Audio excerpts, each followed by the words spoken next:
इस वीडियो में मैं तुम्हें प्रॉपर्टीज ऑफ लॉगरिदम यानी लघुगणकों के गुण या नियम के बारे में बताऊंगा।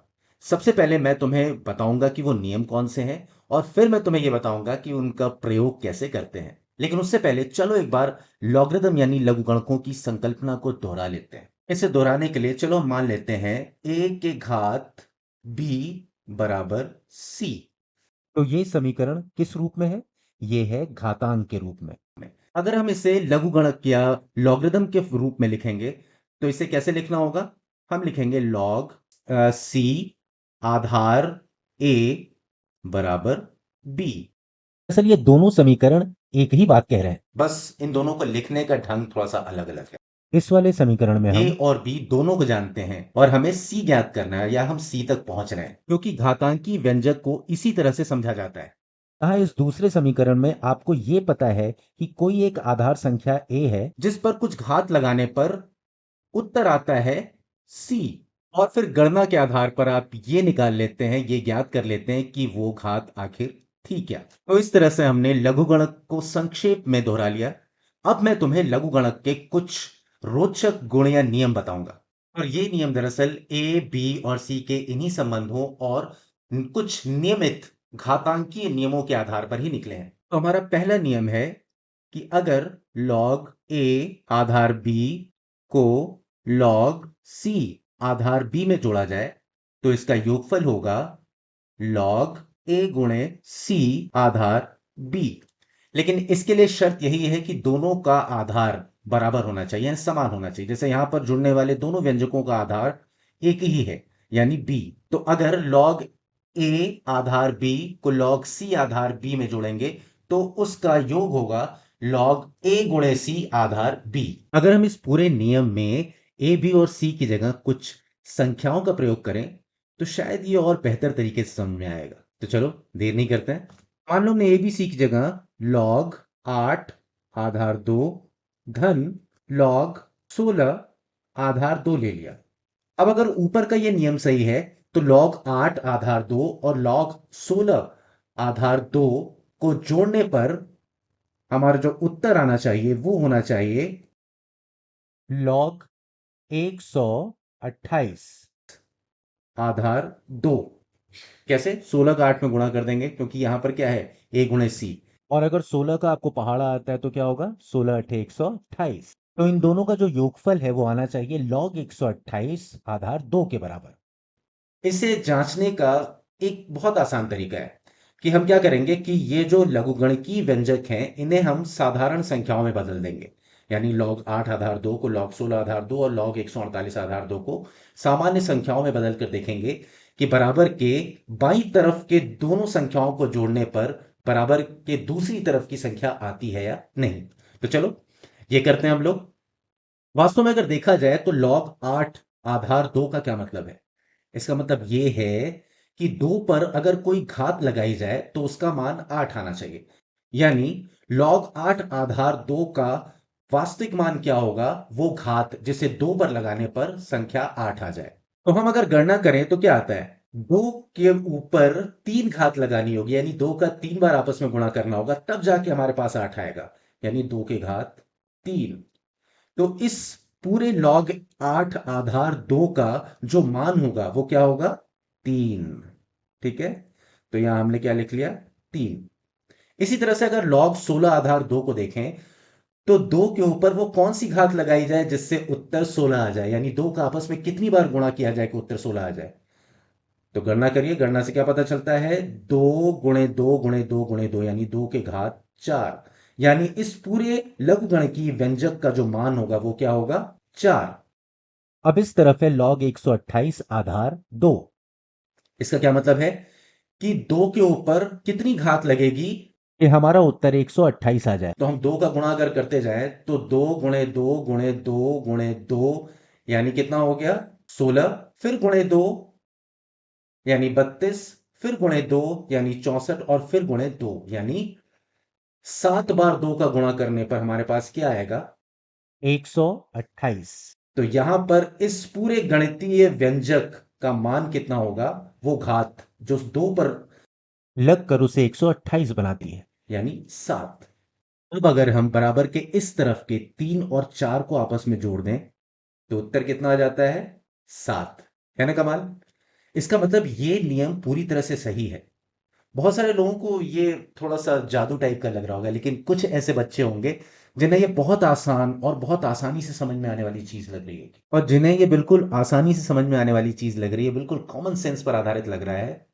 इसका मतलब है कि वो सही दिशा में जा रहे हैं। चलो एक छोटी सी चीज और समझते हैं। मान लो हमने 2 के घात कितना लिया? 3, और उसमें गुणा किया 2 के घात 5 का। हमें पहले से पता है कि जब दो समान आधार वाली लेकिन अलग अलग घातों वाली संख्याओं का आपस में गुणा किया जाता है तो आधार वही रहता है लेकिन घातें आपस में जुड़ जाती हैं। तो यहां पर क्या हो जाता है?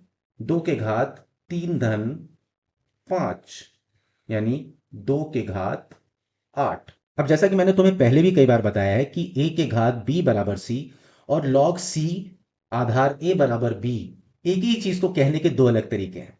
ठीक उसी तरह तुम अगर इस नियम को देखो, log a Aadhaar b log c Aadhaar b बराबर log a गुणे c आधार b। फिर तुम इस घातांकी समीकरण को देखो जहां पर चीजें घातांक के रूप में लिखी गई हैं, लॉग के रूप में नहीं।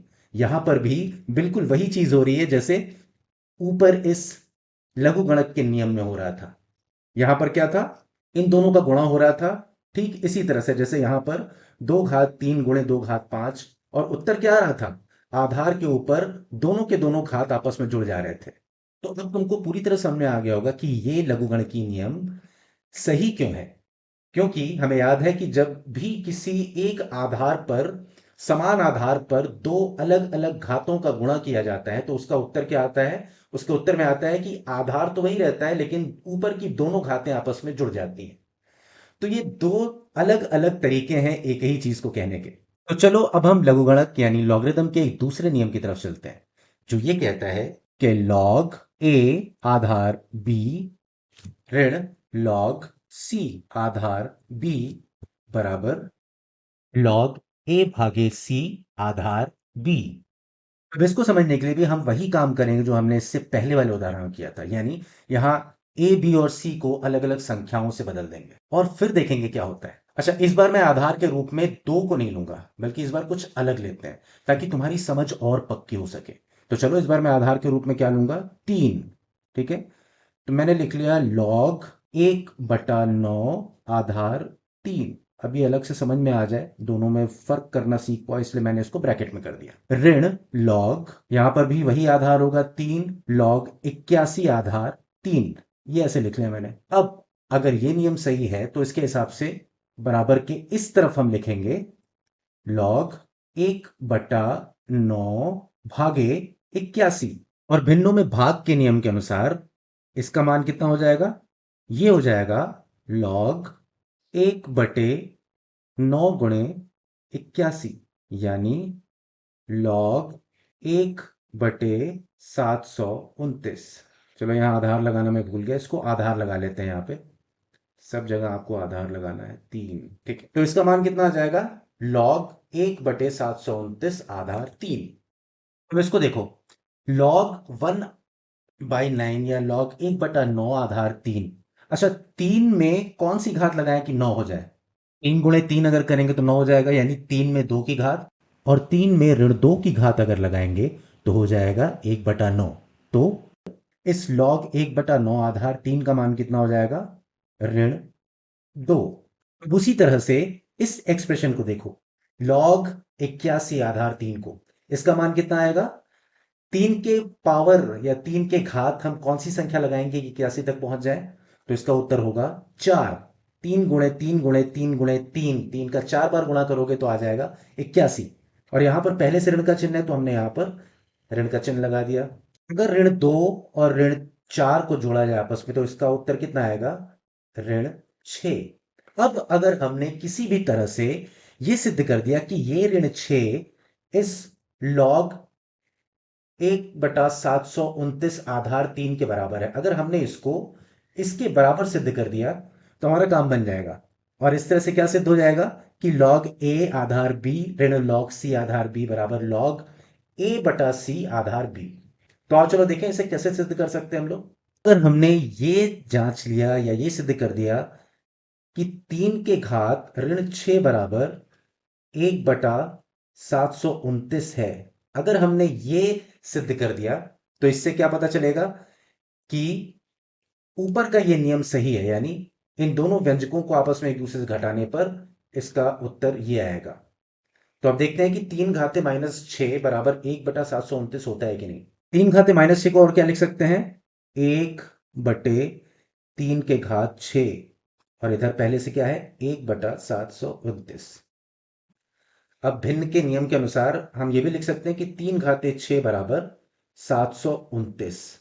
अगर 3 के घात 6 लगाने पर 729 आता है, इसका मतलब हमारा ये नियम बिल्कुल सही होगा। तो आओ लगा के देखते हैं। एक आसान से तरीके से करते हैं इसको। हम क्या करेंगे, 3 के घात 3 गुणे 3 के घात 3। इसमें क्या होगा, ऊपर के दोनों घात आपस में जुड़ेंगे, 3 + 3 6 हो जाएगा। 3 के घात 3 कितना लिखते हैं, 27, और 3 के घात 3 फिर से 27। अब अगर अलग से तुम इसकी गणना करके देखोगे तो उत्तर इसका आएगा 729। इसका मतलब क्या है कि हमने लॉगरिथम का ये जो दूसरा नियम बताया वो बिल्कुल सही है, क्योंकि समीकरण का बायां और दायां दोनों पक्ष आपस में बराबर है। तो इस वीडियो में हमने इस तरह से लघुगणक के 2 नियम सीख लिए, और बचे हुए 2 नियम हम करेंगे अगले वीडियो में।